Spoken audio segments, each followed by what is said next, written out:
নিচের এলোমেলো শব্দগুলি সাজিয়ে লেখো। প্রথমে কী রয়েছে? ক্ষয়াকার, অড়য়াকার, লয়কার, প। সাজিয়ে লিখলে কি হবে?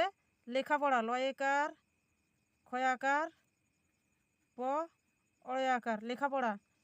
তারপর কী রয়েছে? টয়সিকার, ল, গয়সুকা, তালবস, ট, প। সাজিয়ে লিখলে কি হবে? পটগুলটিস।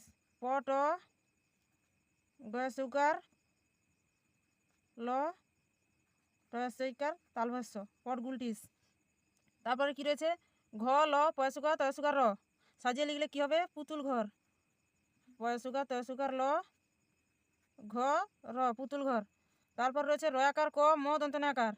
এটি সাজিয়ে লিখলে কি হবে? নাম করা। দন্তনে আকার ম, ক, রয়াকার, নাম করা।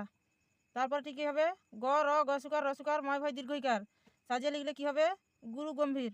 গসুকার, রসুকার, গ, ময় ভয় দীর্ঘইকার, র, গুরু গম্ভীর।